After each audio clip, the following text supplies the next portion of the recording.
Kalau kita mencermati diskursus atau wacana yang berkembang sampai hari ini, wacana yang saling berbenturan itu, yang saling berkonflik itu, sebetulnya kan merujuk pada seorang patriark yang sangat-sangat diagungkan keberadaannya.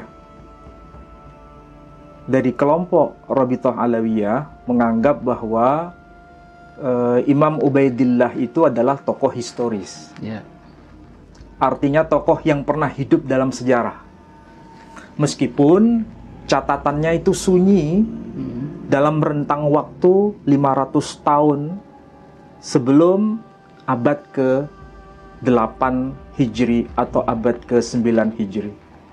Jadi pada abad ke-4, abad ke-5, abad ke-6, abad ke-7, dan abad ke-8 awal, catatan mengenai tokoh yang bernama Ubaidillah itu memang sunyi sama sekali. Tidak ada catatan satupun. Ini menurut dokumen-dokumen yang bisa kita baca dari sumber-sumber kitab-kitab nasab yang kita warisi dari generasi awal. Dan Rabithah Alawiyah sebetulnya mengakui bahwa dokumen awal itu memang tidak ada catatan mengenai sang tokoh yang bernama Imam Ubaidillah ini. Baru muncul pada masanya Habib Ali Asyakran.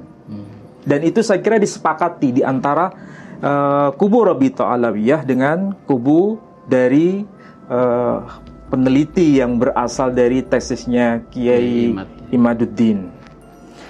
Dari sini sebetulnya ada sesuatu yang dapat kita pikirkan, meskipun dalam perspektif yang berbeda. Ya, kalau dalam perspektif Rabithah Alawiyah, catatan generasi awal yang tidak dapat kita temukan itu bukan berarti tokohnya itu tidak pernah ada.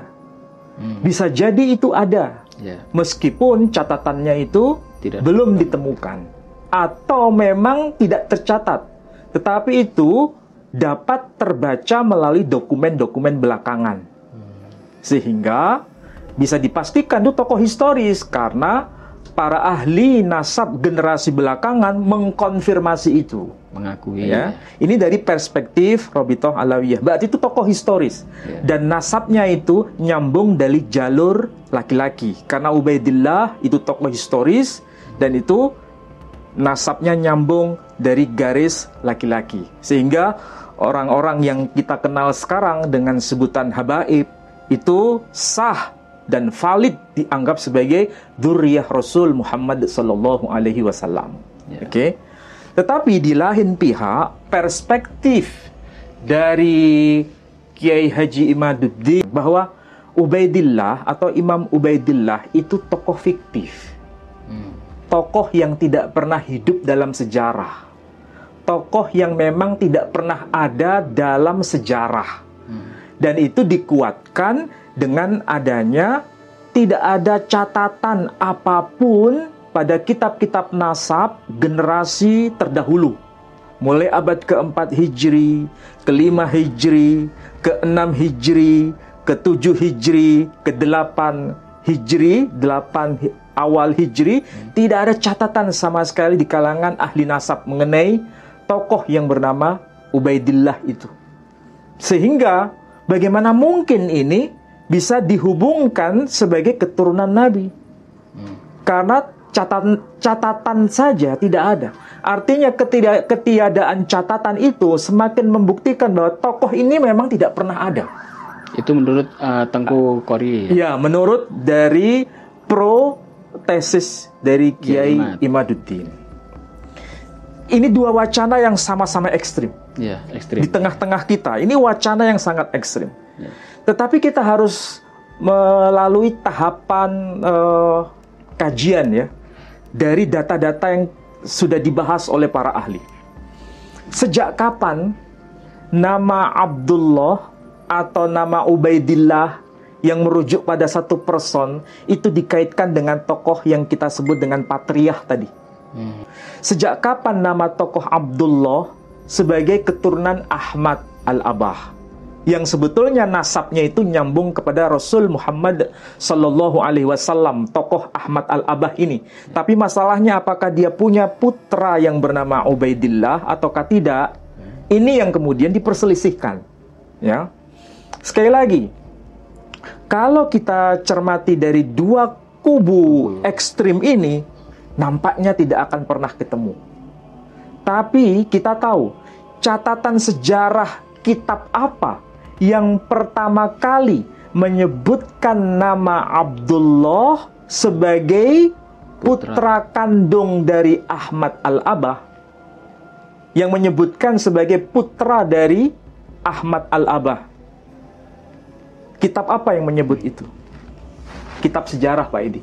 Oh, Ya. ada sejarah kitabnya ini. Kitab sejarah yang pertama kali menyebutkan nama Abdullah sebagai putra Ahmad Al-Abah, yang nanti nyambung ke atas itu sampai kepada Rasul Muhammad Sallallahu Alaihi Wasallam melalui jalur Sayyidina Husain ibni Ali, putra dari putrinya Nabi Sallallahu Alaihi Wasallam. Kira-kira yang saya maksud, Pak Edi, paham ya? Paham ya. Kitab ini yang sebetulnya sama-sama menjadi rujukan dari dua kelompok yang berseberangan tadi. Kitab apa itu? As-Suluk fi Tabaqatil Ulama wal Muluk. Jadi ini kitab yang sudah dibaca oleh kedua belah pihak. Ya, kedua belah pihak. Dua kubu sama-sama membaca kitab ini. Dan itu ditulis oleh seorang ahli sejarah yang dikenal namanya Bahauddin Abi Abdullah Muhammad ibn Yusuf bin Yaqub Al-Janadi. Makanya dalam diskusi-diskusi kitab As-Suluk langsung saja disebut nama tokohnya, nama pengarangnya, nama penulisnya, nama muarrikhnya, nama ahli sejarahnya. Disebut siapa? Al-Janadi. Dan kita tahu beliau dikenal lakopnya dengan sebutan Al-Yamani Asy-Syafi'i. Artinya beliau berasal dari Yaman. Ini menarik. Ini sejarawan yang paling awal yang menyebutkan nama tokoh Abdullah, bukan Ubaidillah ya, menyebutkan nama tokoh Abdullah bin Ahmad Al-Abah yang katanya nyambung kepada Nabi Sallallahu Alaihi Wasallam nasabnya. Dan beliau hidup tahun berapa? Beliau hidup tahun 730 Hijri. Berarti abad ke-7 ya? Bukan, abad ke-8. Oh, jadi 730 Hijri itu masuk kategori abad ke-8 Hijri. Ya. Abad ke-8 Hijri itu kalau disejajarkan atau dikonversikan ke dalam Masehi itu sama dengan abad ke-14 Masehi. Kita harus tahu cluenya. Abad 14 Masehi itu masuk kategori abad pertengahan, bukan? Masuk kategori abad pertengahan. Iya. Ya. Kalau masuk kategori abad pertengahan, kita bisa tahu bagaimana situasi di Yaman pada masa itu dan masa-masa sebelumnya. Di Yaman, apakah di sana ada komunitas Kristen Arab ataukah tidak? Maksudnya ada kelompok Kristen dengan Islam? Di zaman-zaman itu, kekristenan Arab itu luar biasa. Memiliki peradaban, bahkan memiliki catatan-catatan silsilah. Oh, dari kelompok orang-orang Kristen ini ya? Ya. Dan Yaman jangan dianggap sebagai Yaman yang Islami secara mutlak. Tapi Yaman itu merupakan kawasan melting point. Kawasan yang menjadi titik temu dari semua tradisi, baik itu yang Muslim, kemudian yang Kristen ada di sana. Itu Kristen Timur, Koptik itu ya? Kita kenal dengan sebutan Kristen Ortodok. Oh, ya? Ortodok. Yaman waktu itu, ya. Dalam sejarah di masa klasik itu ada diperintah oleh Raja Abraha. Raja Abraha itu sebetulnya representasi dari kekristenan Yaman. Dan berkaitan dengan persoalan nasab itu menjadi bagian dari tradisi orang-orang Yaman Kristen. Oh, dari kelompok Kristen malah nih, Sudah ada, tradisi sudah ada. penulisan nasab ini. Ya? Sudah ada. Dan kita bisa tahu bahwa ada memang sejarah yang harus diungkap di situ. Untuk berbicara mengenai kitab yang dikarang oleh Bahauddin Abi Abdullah Muhammad ibn Yusuf ibn Yaqub al-Janadi al-Yamani asy-Syafi'i, ya. Maksudnya bagaimana? Kita nggak mungkin bisa memecahkan teka-teki di antara dua diskursus yang saling berseberangan kecuali merujuk pada tradisi kekristenan Arab di kawasan Yaman. Kala itu ya. Maksudnya bagaimana? Begini Pak Edi. Tradisi kekristenan Yaman itu nasab seorang perempuan itu bisa digantikan dengan sosok laki-laki. Maksudnya nasab dari jalur perempuan. Kalau misalnya ada nasab ya, nasab laki, kemudian punya anak perempuan. Anak perempuan ini kemudian posisinya bisa digeser menjadi menantunya. Oh, menantunya masuk. Menantunya bisa masuk ke situ. Oh, itu boleh. Dan tradisi itu bisa kita baca dalam Alkitabul Muqaddas. Oh. Alkitabul Muqaddas yang versi bahasa Arab sendiri. Ini kitabnya dalam tradisi ini ya, kekristenan Arab khususnya di kawasan Yaman. Kita tahu bahasa orang Yaman itu kan sebetulnya tidak jauh beda dengan bahasa orang-orang Ethiopia. Oh. Bahasa orang-orang Ethiopia mereka menyebutnya Leshana Negusha. Bahasanya Najasyi. Nah, bahasa Arabnya menyebutnya Najasyi. Najasyi itu bukan nama orang Pak Edi. Oh. Itu istilahnya sama dengan raja, sama dengan sultan kalau bahasa Arabnya, sama dengan apa itu, malik, raja. Secara harfiah begitu. Tapi mungkin karena kita kekurangan literasi menyebutnya itu nama orang, Najasyi, Raja Najasyi. Kalau menyebut Najasyi itu ya raja itu ya Najasyi. Seperti Fir'aun itu ya. Fir'aun itu dikira nama orang, padahal itu raja. Iya. Gelar dalam bahasa Koptik, Pharaoh kalau bahasa Ibraninya. Negusha itu dalam bahasa Koptik, ya. Dan kalau menyebut kitab, mereka menyebutnya dengan istilah ketabah. Mirip dengan bahasa Arab, ya. Dan bahasa orang-orang Yaman itu bahasa Arab khas selatan. Kalau menyebut istilah atau huruf Qaf, biasanya itu bergeser menjadi huruf G. Misalnya mustaqim menjadi mustaqim. As-saqaf menjadi as-saqaf. Ya kan? Komis menjadi gamis. Kita gamis. Mengenalnya menjadi gamis. Itu pengaruh dari bahasa Arab dialek Yaman. Orang-orang Kristen Yaman itu juga menggunakan dialek yang sama. Dan cara penulisan nasab itu melegalkan nama tokoh perempuan yang ada silsilahnya itu digeser dengan suaminya dan dimasukkan ke situ. Kita bisa lihat di mana? Kita bisa lihat di Injil Lukas. Injil Lukas pasal 3. Dia anak Yusuf, anak Heli. Kalau yang versi Alkitab berbahasa Arab, ya, kita bisa lihat versi apapun, mau versi Fandi, mau versi apapun yang terbit dalam versi bahasa Arab, selalu dan memang selalu teksnya berbunyi sama seperti yang dimaksud dalam terjemahan itu. Di sini dikatakan wa huwa ala ma kana yudhannu ibn Yusuf ibn Hali. Jadi dia itu dinisbatkan pada siapa itu? Nama tokoh Yusuf bin Heli. Jadi Nabi Isa alaihissalam atau Yesus al-Masih, kalau versi bahasa Arabnya itu ya, itu dianggap sebagai putra Yusuf bin Heli. Dianggap sebagai putra Yusuf bin Heli. Pertanyaannya, apakah Yesus al-Masih atau Isa al-Masih itu putra kandung dari Yusuf? Bukan.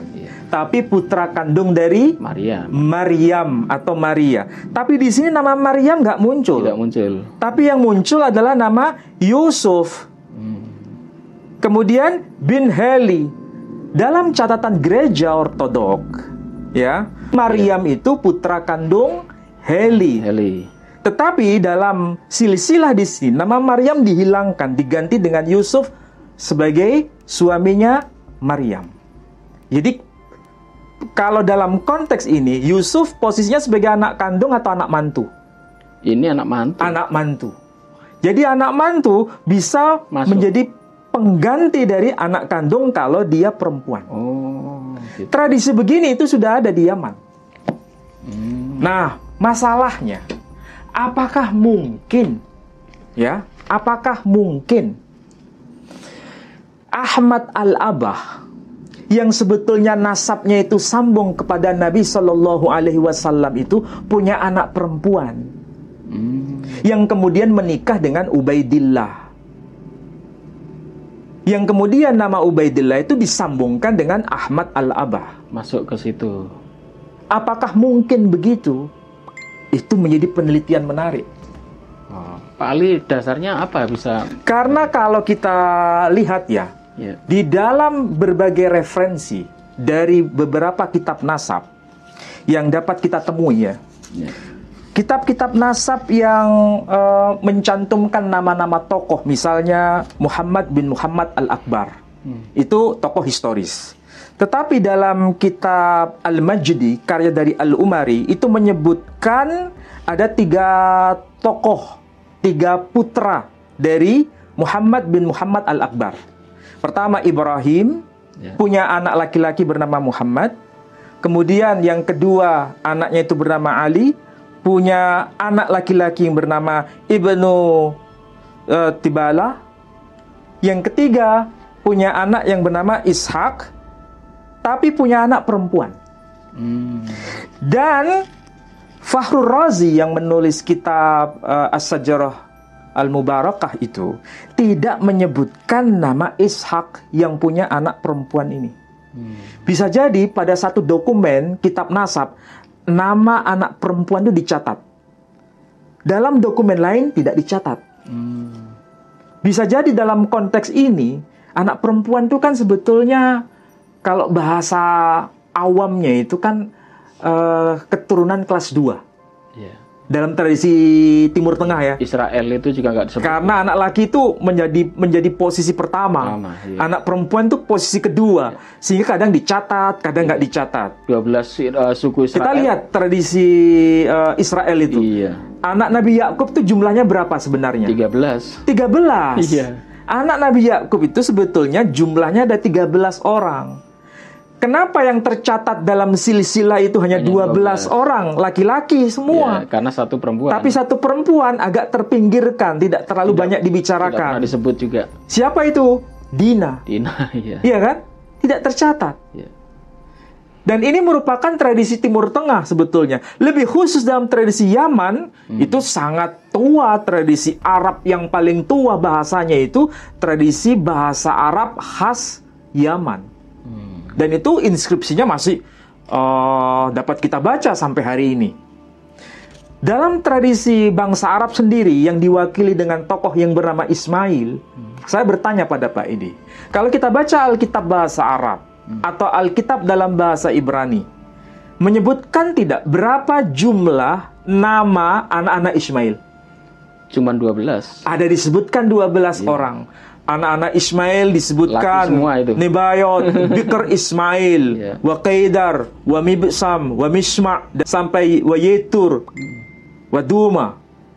Itu kalau dihitung jumlahnya 12. Tapi ketika kita baca keseluruhan teks di bagian-bagian lain, ada anak Ismail yang bernama Bet-Semet. Tidak disebut. Ini anak perempuan, tapi kenapa tidak disebutkan secara sejajar di situ merangkai jumlah total dari anak-anak Ismail 13 orang. Cukup hanya disebut 12 orang. Hal seperti ini juga menjadi bagian dari tradisi yang diwariskan ketika zaman Islam itu muncul. Para ahli nasab itu mencatat anak laki-laki itu begitu dominan. Anak perempuan tidak dicatat. Iya kan? Kenapa nggak dicatat? Karena wanita atau manusia perempuan itu masuk kategori kelas 2. Sedangkan anak laki-laki masuk kategori kelas Satu. kelas 1. Itulah sebabnya di kalangan tradisi Ba'alawi, anak perempuan bisa nggak menjadi penerus nasab dari Nabi Shallallahu Alaihi Wasallam? Kalau kemarin Habib Bahar ngomong Terputus. karena Terputus. kalau dari jalur perempuan Kalau terputus ya. kalau dari jalur perempuan terputus. Iya. Jadi kalau dalam konteks ini ya, kalau seandainya benar dan itu menjadi penelitian menarik bagi para pengkaji ahli nasab di Indonesia itu, Iya. apakah memang ada kemungkinan bahwa Ahmad Al-Abah itu punya anak perempuan yang bisa jadi nanti menjadi istri Ubaidillah sebagai tokoh historis meskipun dicatat di masa belakangan, tapi kemudian dia akan menjadi Iya. penerus dari dzurriyyah Nabi, tapi terputus. Karena pertama tidak dicatat tapi belakangan muncul namanya. Iya. Pak Ali mungkin punya dokumen untuk memperkuat itu, Pak Ali. Nah, masalahnya ini dokumen perlu pengkajian lebih dalam. Gitu ya. Karena ini sebetulnya masih kurang matang dalam pengkajian. Karena kalau mencari nama anak perempuan Al-Abah dari dokumen-dokumen yang sudah dibaca dan di-share oleh banyak orang, itu belum ditemukan satu tokoh perempuan ini. Apakah satu tokoh perempuan ini tidak tercatat itu karena memang dianggap tidak terlalu penting, sehingga di dokumen-dokumen awal nama itu nggak muncul. Tetapi kita harus ingat, nama Ubaidillah di generasi awal juga tidak tercatat. Tidak tercatat itu apakah sebagai tokoh fiktif atau memang tokoh ini tidak terlalu penting karena hanya sebagai penyambung saja. Tahu maksudnya penyambung? Hanya statusnya sebagai anak mantu baru muncul belakangan. Oh, Bisa jadi begitu. Tapi itu menjadi penelitian yang tentu tidak mudah untuk ditelusuri. Perlu ada kajian-kajian lebih intensif. Tapi minimal dari sini ada 3 wacana. Pertama, bisa jadi ini tokoh fiktif karena namanya tidak muncul 500 tahun lebih. seperti tuduhan 550 tahun. seperti tuduhan dari Kiai Mat itu. Iya. Itu kan sejak awal itu. Iya. Tidak pernah muncul dalam tradisi buku-buku nasab di era generasi awal. Sehingga itu dikategorikan tokoh fiktif. Iya. Berarti tidak mungkin para habaib ini keturunan Nabi. Iya. Dari jalur manapun. Itu pendapat pertama. Nah, itu pendapat pertama. Pendapat kedua, itu pasti keturunan Nabi. Ya. Tetapi namanya tidak dicatat. Ubaidillah itu di dokumen-dokumen awal. Oh, gitu. Tapi dicatat di dokumen-dokumen akhir. Tapi ini pun menjadi sesuatu yang bermasalah. Kenapa tidak ada kesaksian dari dokumen-dokumen awal? Itu menjadi persoalan. Yang ketiga, bisa jadi ini tokoh historis, bisa jadi. Tetapi karena dia nyambungnya melalui tokoh perempuan, anak perempuan dari Ahmad Al-Abah. Tapi masalahnya, ini siapa namanya? Sehingga baru muncul belakangan. Kalau memang ini adalah berasal dari keturunan Ahmad Al-Abah dari anak perempuannya, berarti para habaib ini memang keturunan Nabi, tetapi terputus karena melalui jalur perempuan. Jadi tiga wacana ini bisa jadi menjadi diskusi menarik nanti pada akhirnya. Tetapi itu harus bongkar-bongkar data. Apakah nama anak Ahmad Al-Abah yang perempuan ini bisa terkonfirmasi pada dokumen-dokumen yang belakangan? Kalau dokumen-dokumen awal tidak ada penjelasan. Tapi kalau hal seperti ini dari tokoh-tokoh yang lain, ada yang anak laki-lakinya disebutkan, ada yang anak perempuannya nggak disebutkan. Tapi di dokumen lain disebutkan. Bisa jadi di dokumen kitab-kitab nasab itu, di satu kitab nasab ditemukan, di satu kitab nasab tidak ditemukan. Dan itu harus dicari. Kalau di kitab yang dibawa Pak Ali ini memang disebutkan ya? Apanya? Kalau kitab As-Suluk ini menarik. Kenapa? Kecurigaan saya itu karena di sini disebutkan keluarga besar Ba'alawi itu ada. Gitu. Coba perhatikan di sini. Ini kan bicara mengenai beberapa tokoh fuqaha yang ada di Hadramaut. Hadramaut itu kan Yaman. Siapa nama-nama mereka? Ini menarik nama-namanya itu. Di sini ada nama yang merujuk pada ini, Abi Alawi. Tuh, sudah ada dalam bukunya Al-Janadi. Abi Alawi. Siapakah salah satu di antara mereka? Ah, ini. Minhum Ali ibn Ba'alawi. Iya kan? Kemudian di sini ada nama Wa Abdullah ibn Alawi. Ini nama-nama siapa? Ini nama-nama khas dari klan mana? Iya kan? Jadi apakah klan ini kelompok dari orang-orang yang disebut sebagai fuqaha dari kalangan Bani Alawi ini? Kan pasti ada tokoh kuncinya atas itu ya. Siapa itu? Apakah itu Ubaidillah atau Abdullah? Tapi yang jelas di sini hanya muncul nama Abdullah. Tapi di sini muncul nama-nama orang. Muhammad bin Ali ibn Ba'alawi. Oh, ibn ini nama khas Ba'alawi sudah tercatat di sini. Jadi masalahnya ini memang semakin berat. 3 wacana itu bisa menjadi pelajaran bagi kita untuk menyatakan mana yang paling sahih di antara 3 wacana yang saling bertabrakan dan tidak bisa dikompromikan itu. Hanya 3 opsi. Yang paling moderat di antara keduanya itu yang ketiga, Pak Edi. Apa itu? Yang paling moderat. Anak mantu. Bisa jadi itu anak mantu. Kalau anak mantu kemudian namanya itu dicantolkan di situ, ini kan sama dengan yang termaktub di Alkitabul Muqaddas. Nama Yusuf dicantolkan di situ menjadi putra Heli. Sebetulnya anaknya Heli itu siapa? Maryam digeser dan digantikan dengan Yusuf. Jadi Yusuf dicantolkan di situ. Masuk. Padahal dia anak mantu. Dan itu tradisi di Yaman udah biasa itu. Tapi masalahnya sekali lagi perlu data penguat. Harus betul-betul bisa terbukti di situ.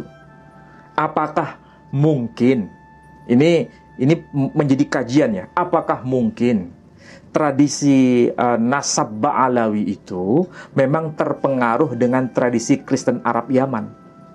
Tradisi Arab memang di Alkitab memang penulisannya seperti itu nasabnya. Iya. Dan itu biasa dalam tradisi Arab Yaman, terutama dari kalangan gereja Ortodok Ethiopia yang kemudian sampai ke kawasan Yaman. Dan kita harus tahu juga kenapa ya. Ini kita kalau lihat pada Al-Qur'an. Di Al-Qur'an itu ada nggak surat gajah? Li'ila fi Quraisyin ila fihim rihlatash syita'i was-shaif. Itu salah satu ayatnya. Tapi ada juga ayat yang lain berkaitan dengan Al-Fil. Ya kan? Surah Al-Fil. Surah Al-Fil. Kalau surah Quraisy itu kan perjalanan orang-orang Quraisy dari utara ke selatan. Utara itu ke Palestina, ke selatan itu ke kawasan Yaman. Ya kan? Itu menjadi sebuah tradisi dan diceritakan dalam Al-Qur'an, itu sudah menjadi kebiasaan. Dan itu fakta historis. Tapi masalahnya kalau ada surah Al-Fil, arti harfiahnya gajah.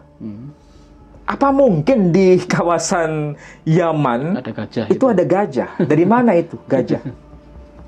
Ternyata itu ada kaitan dengan Afrika Timur. Dan itu ada kaitan dengan persoalan migrasi orang-orang Ethiopia sampai ke kawasan Hijaz.